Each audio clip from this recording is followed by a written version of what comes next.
찬송가 382장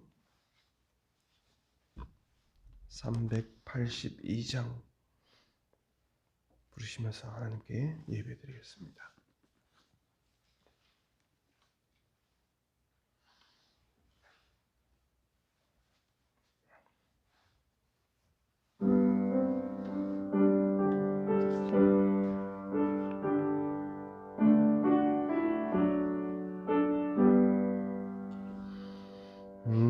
근심 걱정 말아라. 주 너를 지키리. 주 날개 밑에 거하라. 주 너를 지키리. 주 너를 지키리. 아무 때나 어디서나 주 너를 지키리. 춤을 지켜주시리.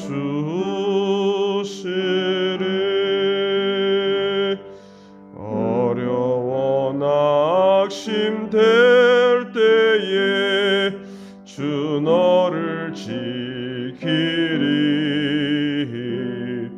위험한 일을 당할 때 주 너를 지키리. 주 너를 지키리. 아무 때나 어디서나 주 너를 지키리. 늘 지켜주시리.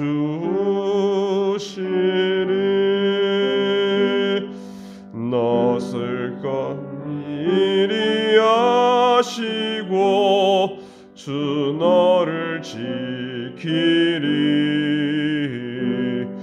구하는 것을 주시며 주 너를 지키리. 주 너를 지키리. 아무 때나 어디서나 주 너를 지키리. 늘 지켜주시리.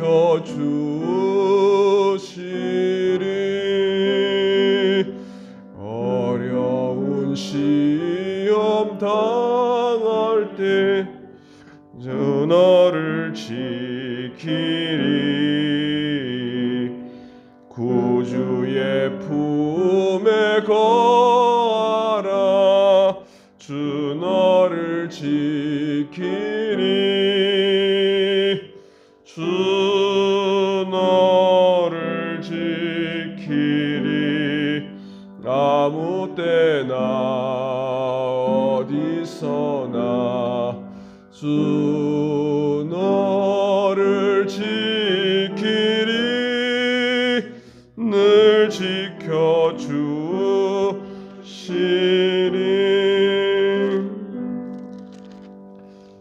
아멘. 493장입니다.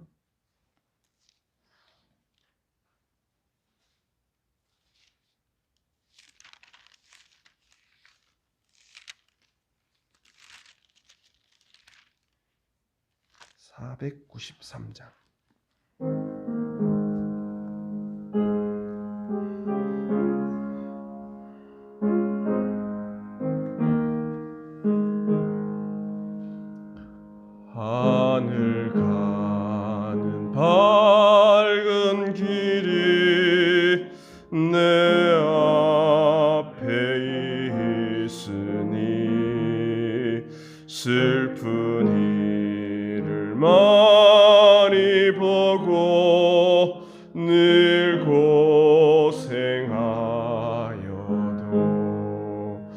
하늘 영광 밝음이 얻은 그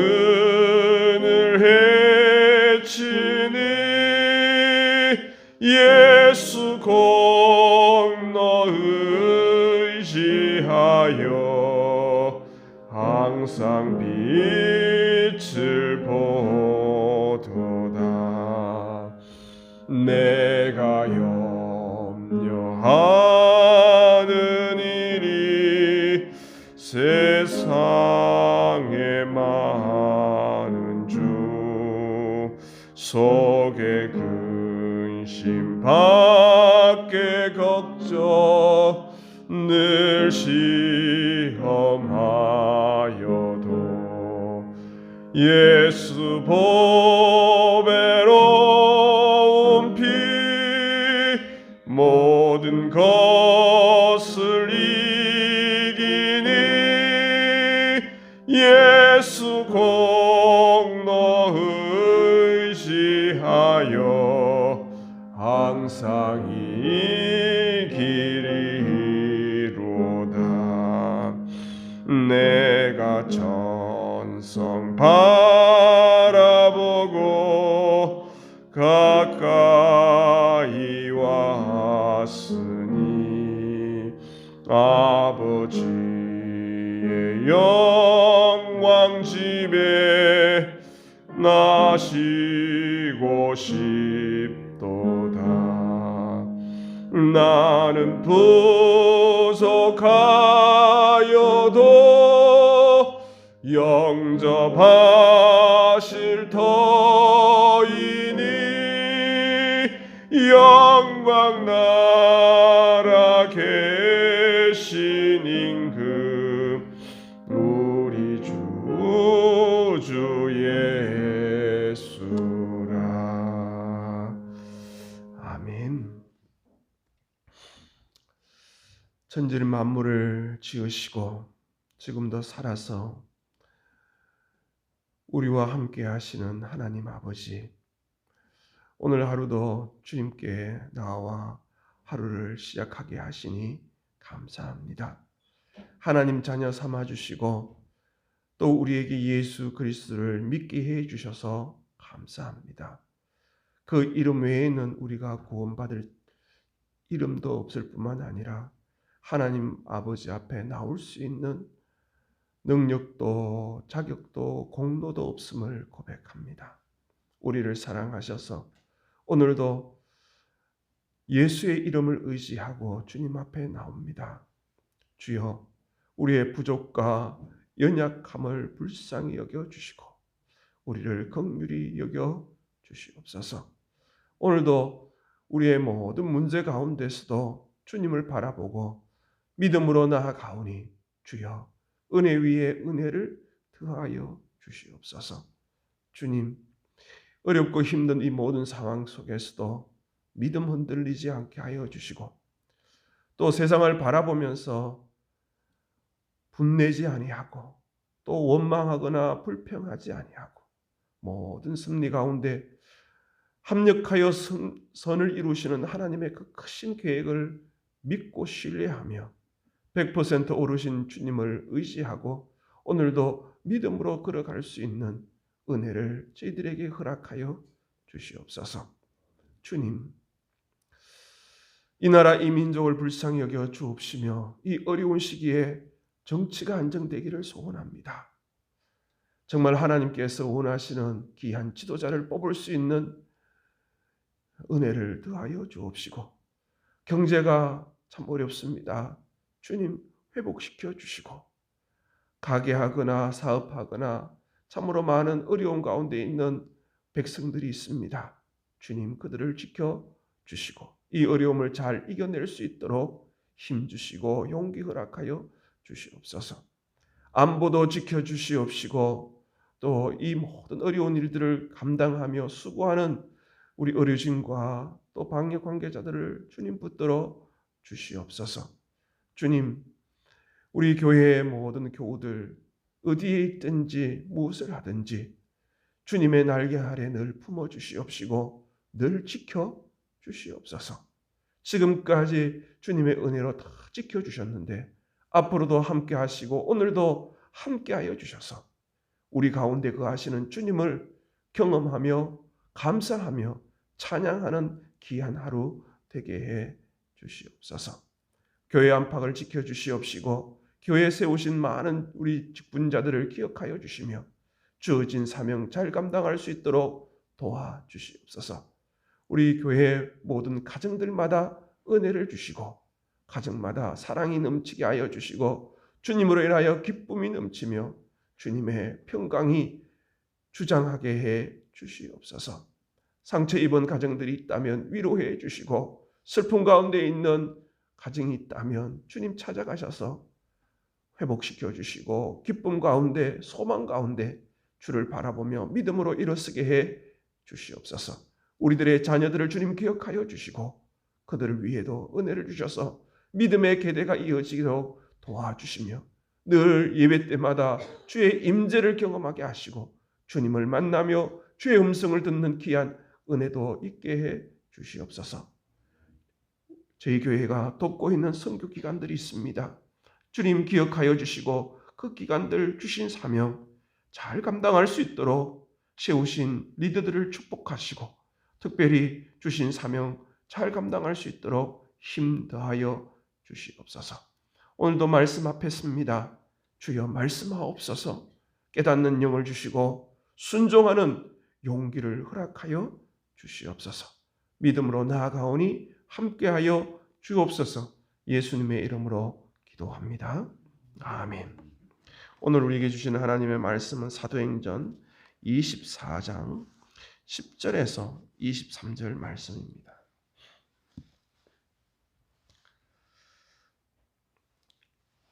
(230면에) 있습니다. 신약성경 230면 사도행전 24장 10절에서 23절 말씀 우리 한 목소리로 같이 읽겠습니다. 총독이 바울에게 머리로 표시하여 말하라 하니 그가 대답하되 당신이 여러 해 전부터 이 민족의 재판장 된 것을 내가 알고 내 사건에 대하여 기꺼이 변명하나이다. 당신이 아실 수 있는 바와 같이 내가 예루살렘에 예배하러 올라간 지 이틀밖에 안 되었고 그들은 내가 성전에서 누구와 변론하는 것이나 회당 또는 시중에서 무리를 소동하게 하는 것을 보지 못하였으니 이제 나를 고발하는 모든 일에 대하여 그들이 능히 당신 앞에 내세울 것이 없나이다. 이것을 당신께 고백하리이다. 나는 그들이 이단이라 하는 도를 따라 조상의 하나님을 섬기고 율법과 선지자들의 글에 기록된 것을 다 믿으며 그들이 기다리는 바 하나님께 향한 소망을 나도 가졌으니 곧 의인과 악인의 부활이 있음이라 합니다. 이것으로 말미암아 나도 하나님과 사람에 대하여 항상 양심에 끄리낌 없기를 힘쓰나이다. 여러 해 만에 내가 내 민족을 구제할 것과 드리는 중에 내가 결례를 행하였고 모임도 없고 소동도 없이 성전에 있는 것을 그들이 보았나이다. 그러나 아시아로부터 온 어떤 유대인들이 있었으니 그들이 만일 나를 반대할 사건이 있으면 마땅히 당신 앞에 와서 고발하였을 것이요 그렇지 않으면 이 사람들이 내가 공회 앞에 섰을 때에 무슨 옳지 않은 것을 보았는가 말하라 하소서. 오직 내가 그들 가운데 서서 외치기를 내가 죽은 자의 부활에 대하여 오늘 너희 앞에 신문을 받는다고 한 이 한 소리만 있을 따름이니이다 하니 벨릭스가 이 도에 관한 것을 더 자세히 아는 고로 연기하여 이르되 천부장 루시아가 내려오거든 너희 이를 처결하리라 하고 백부장에게 명하여 바울을 지키되 그를 돌보아 주는 것을 금하지 말라 하니라. 아멘. 할렐루야.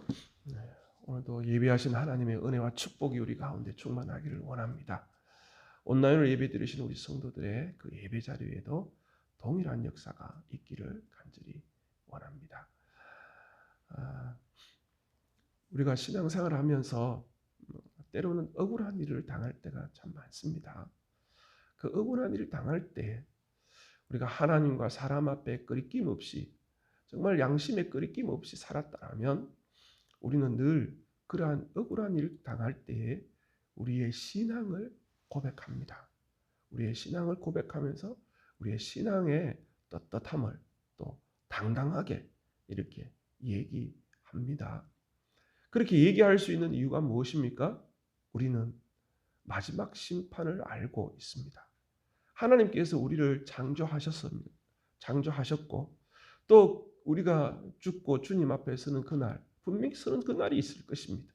아무리 이 땅에서 거짓말하고 아무리 자기가 잘났다고 할지라도 마지막에 주님 앞에 서는 그날이 있습니다. 그날이 있음을 알고 믿고 사는 사람은요, 늘 두렵고 떨림으로 사는 것이죠.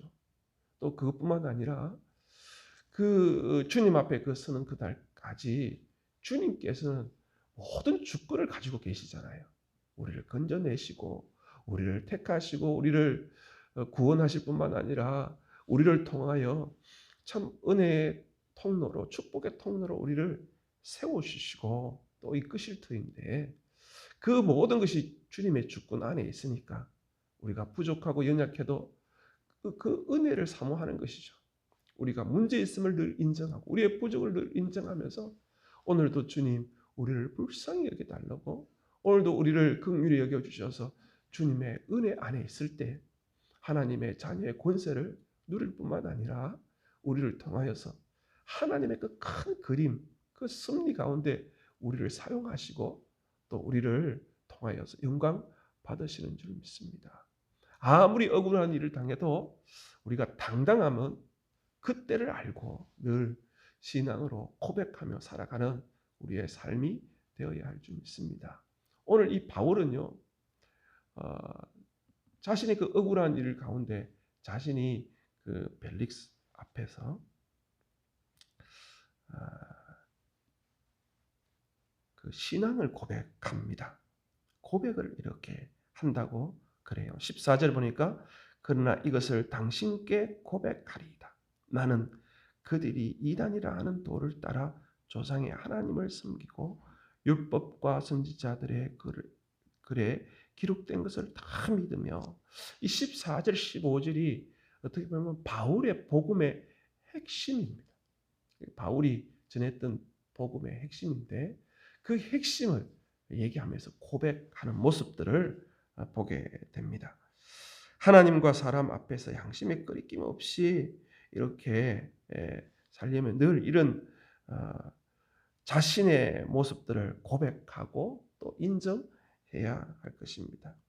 오늘 10절에 보니까 총독이 바울에게 머리로 표시하여 말하라 하니 그가 대답하되 당신이 여러 해 전부터 이 민족의 재판장 된 것을 내가 알고 내 사건에 대하여 가까이 변명하나이다. 이제 변명이 나옵니다. 그런데 여러분, 이 벨릭스 총독이 얼마나 교만합니까? 참 교만하죠. 머리로 이렇게 말하라고, 이렇게 말하는 것도 아니고 머리로 참 자신의 어떤 권위가 있음을, 또 자신의 어떤 교만스러운 모습들을 보이는 모습이죠. 이 바울을 참 우습게 보고 이렇게 하는 모습을 보게 됩니다. 그런데 그 더둘로, 대제사장 아나니아와 왔던 더둘로는 막 그렇게 아부하지 않습니까?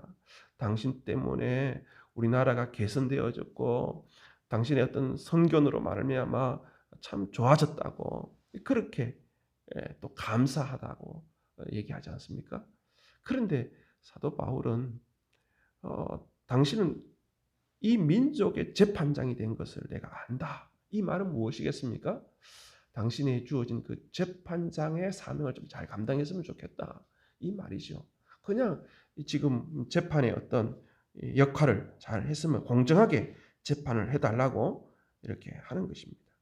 그래서 11절에서 13절에 있는 말씀은 바울이 변명하는 것이죠. 예루살렘에 올라와서 예배하러 와서 또 이렇게 구제하고 또 돕고 한 것들 얘기를 합니다. 또 14절에 그가 분명히 그렇게 고발할 내용이 아니다라고 얘기하면서 14절에 얘기했던 것이 무엇입니까? 참 재미있는 것은 이것입니다. 이 유대인들이 믿는 그 하나님, 바울이 믿는 하나님은 동일한 하나님을 믿는다고 그가 얘기합니다. 이단이라 하는 도를 따라 조상의 하나님, 그 유대인들이 그 조상의 하나님을 믿고 또 그들이 믿는 율법과 선지자의 글을 기록된 것을 다 믿는다. 이렇게 얘기하고 있습니다. 무엇이 문제입니까? 한쪽은 그것 때문에 고발하고요. 한쪽은 그것 때문에 어떻게 해요? 고발을 당하고 있습니다. 중요한 문제의 핵심은 여기 있습니다. 율법과 선지자의 글, 그 글의 핵심이 뭐냐는 것이죠. 핵심은 바로 예수 그리스도입니다. 예수님도 요한복음 5장에 그런 말씀을 하셨어요. 너희가 성경에서 영생을 얻는 줄을 생각하고 성경을 연구하거니와 이 성경이 곧 내게 대하여 말한 것이라고 얘기하지 않습니까? 그 율법과 선지자의 글의 핵심이 무엇입니까? 다시 오실 메시아, 다시 오실 예수 그리스도에 대해서 얘기하고 있는 것이죠. 그 예수 그리스도를 믿는다라고 얘기하는 거예요. 그런데 유대인들도 동일하게 그걸 믿으면 좋은데 그렇지 못하는 것을 보게 됩니다. 유대인들은 다른 걸 믿는 게 아니라 율법과 할례를 믿는 것이죠.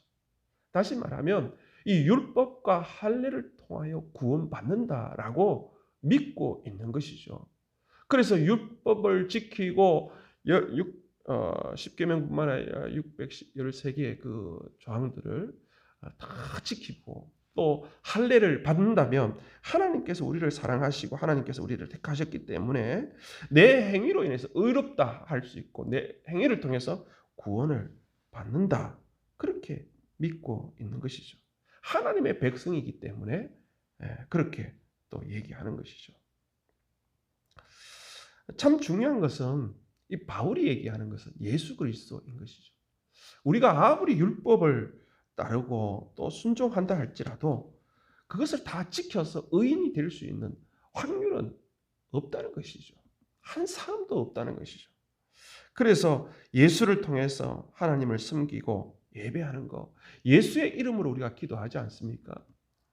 예수님을 통해서 하나님께 나아올 수 있는 유일한 길이 바로 우리에게 주신 예수님이 몸으로 다 들여서 유일한 길이 그 길밖에 없지 않습니까? 예수의 이름 외에는 길이 없는데 우리 죄인된 우리가 하나님을 대면하면서 나아갈 수 있는 길, 마지막에 주님 앞에 설 때 하나님 앞에 서야 될 터인데 그 유일한 길이 바로 무엇입니까? 내 공로, 내 자격이 없습니다. 여러분.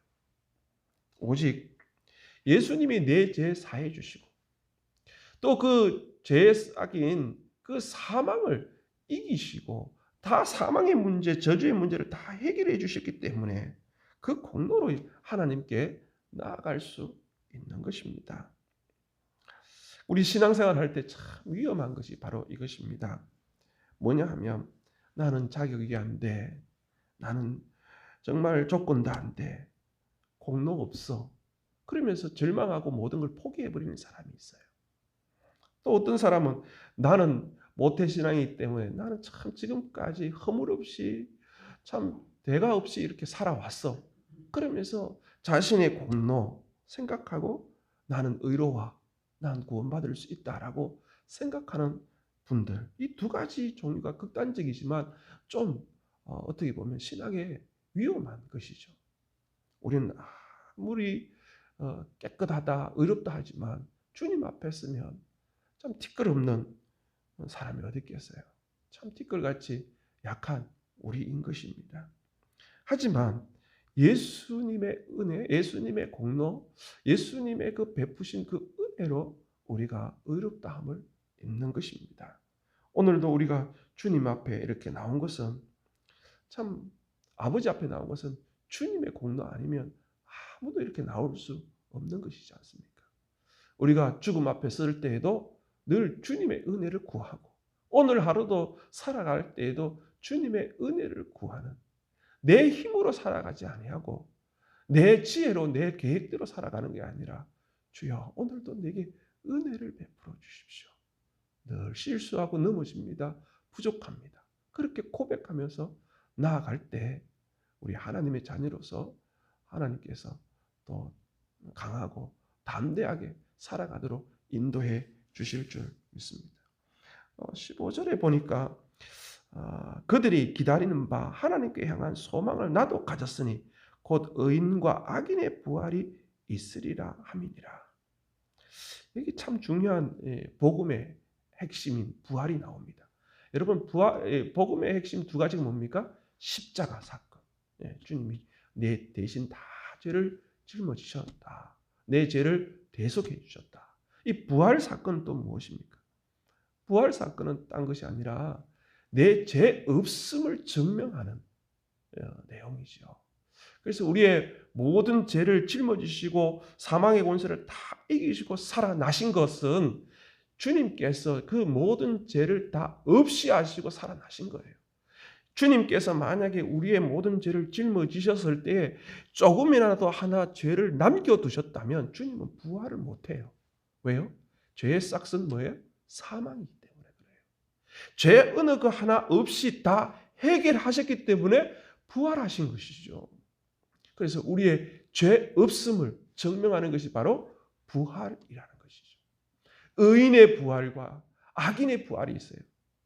의인의 부활은 영원히 사는 정말 우리 영원히 살 수밖에 없는 그런 부활이죠.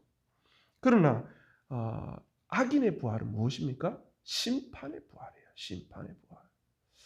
이 구약에 보면 그 제사를 지낼 때 제사장이 우리의 모든 죄를 그 짐승의 머리에 손을 얹고 다 전가를 하지 않습니까? 내 죄를 다 짐승에게 다 넘기고 피를 빼고 피를 들고 또 그 제물을 들고 다 그렇게 제사를 지낼 때 그 대제사장이 지성소로 들어갑니다. 들어가고 많은 사람들이 모든 백성들이 뭘 기다리냐면 성도의 뜰에서 기다립니다. 뭘 기다리냐면 대제사장의 방울 소리를 기다립니다. 왜냐하면 그 지성소에 가서 대제사장이 잘못하면 죽을 수도 있거든요.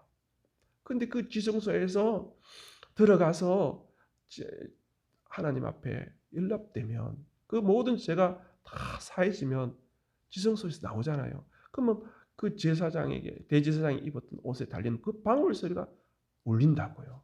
그 울리는 그 방울 소리로 인해서 어떻게 해요? 이제 내 죄가 다 용서함을 받았구나 하고 성도들에 있는 그 백성들이 기뻐하는 거예요. 그 구원받은 그 용서함을 받은 그 기쁨을 감출 수 없이 그렇게 기뻐하는 것이죠. 이 부활의 소리, 부활의 소식이 우리에게 그와 같다는 거예요. 우리의 죄가 깨끗하게 용서함을 받는, 그리고 우리가 부활의 소망이 우리 가운데 있지 않습니까?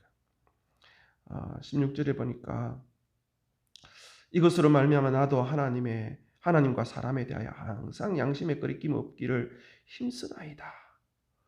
이 벨릭스 총독 앞에서 정말 당당하게 떳떳하게 이렇게 담대하게 이렇게 얘기하는 바울을 보게 됩니다. 어떻게 이렇게 담대하게 당당하게 얘기할 수 있겠습니까? 유대인들 앞에서도 그랬고 사내들인 공회 앞에서도 그랬고 이 벨릭스뿐만 아니라 나중에 나오는 베스더에게서도 그랬고 대제사장 앞에서도 그랬고 로마 황제 앞에서도 이렇게 당당하게 얘기할 수 있었던 바울의 당당함은 어디에 있었겠습니까? 바로 부활의 소망이 있었기 때문입니다. 내가 설령 죽는다 할지라도 억울한 일을 당한다 할지라도 내가 주님 앞에 하나님 앞에 사람 앞에 양심에 끄리낌 없이 살았기에 분명히 하나님께서는 나를 부활하게 해주실 주님 앞에 영원한 삶을 살도록 영생의 복을 주신다는 그 확신이 있었기 때문에 그렇습니다. 우리는 죽으면 예수의 공로 의지하고 가기 때문에 예수의 이름을 믿기 때문에 우리는 정말 부족하고 연약해도 예수의 이름, 예수의 공로가 있기에 분명히 주님 앞에 섰을 때 칭찬 듣고 또 부활의 기쁨을 누릴 줄 믿습니다. 주님께서 예배해 놓으신 그 귀한 그 처소가 있다는 사실입니다. 스티븐 호킹은 그렇게 얘기해요. 지구의 종말에 오면 다른 행성을 준비해서 가야 된다. 이런 얘기도 하지만 분명히 말씀에 약속하신 것처럼 주님께서 예비하신 그 천국에 우리가 갈 수 있는 줄 믿습니다. 장례식 때마다 늘 고백하고 또 바라보는 그것은 바로 부활의 소망인 것입니다. 우리가 예수님을 믿는다면 그런 은혜가 우리 가운데 있을 줄 믿습니다. 오늘 하루도 이 부활의 소망을 의지하고 담대하게 우리의 신앙, 믿음대로 살아가는 귀한 은혜가 있기를 원합니다. 22절에 보니까 벨릭스가 이 도에 관한 것을 더 자세히 아는 고로 연기하여 이르되 천부장 루시아가 내려오거든 너희 일을 처결하리라. 분명히 이 바울이 잘못한 게 없음을 알매도 불구하고 참 이 벨릭스는 욕심이 있어요. 내일 보면 알겠지만 돈을 요구합니다. 돈을. 왜 돈을 요구할까요? 18절에 보니까 18절 맞죠? 보니까 그 바울이 예루살렘에 와서 구제를 했잖아요. 그 사람들에게 돈을 나눠준 걸 들었단 말이에요. 그러니까 자기도 돈을 좀 받으려고 이렇게 늘 불러다가 예수님의 도를 자꾸 들으려 하는 것이죠. 그렇습니다. 혹시 우리도 이러한 어려움 당할 때 혹시 체면이나 내 욕심 때문에 슬그머니 발뺌하고 미루고 있지는 않은지 오늘도 하나님과 사람 앞에 양심에 끄리낌 없는 우리의 삶이 되기를 주님의 이름으로 축원합니다. 기도하겠습니다. 하나님 아버지, 예수 그리스도를 우리에게 주시고 믿게 해 주셔서 하나님의 자녀로 오늘 하루도 강하고 담대하게 당당하게 살아갈 수 있도록 도와주시니 감사합니다. 우리가 마지막에는 하나님 아버지 앞에 서야 될 것이고 주님 앞에 서야 할 것입니다. 그 일을 바라보면서 오늘도 두렵고 떨림으로 하루를 살아가며 또 믿음으로 말씀으로 살아내는 귀한 하루가 되게 해 주시옵소서. 늘 넘어지고 늘 실수하고 부족합니다. 주님, 오늘도 은혜를 주시옵소서. 주님이 성령을 통하여서 우리와 함께 하시고 세상 끝날까지 함께 하신다고 하셨는데 오늘도 무슨 일을 하거나 선택하거나 결정할 때 주님의 말씀이 생각나게 해주시고 주님의 마음으로 살아내는 저희들 되게 하여 주시옵소서. 예수님의 이름으로 기도합니다. 아멘. 하늘에 계신 우리 아버지, 아버지의 이름을 거룩하게 하시며 아버지의 나라가 오게 하시며 아버지의 뜻이 하늘에서와 같이 땅에서도 이루어지게 하소서. 오늘 우리에게 일용할 양식을 주시고 우리가 우리에게 잘못한 사람을 용서하여 준 것 같이 우리 죄를 용서하여 주시고 우리를 시험에 빠지지 않게 하시고 악에서 구하소서.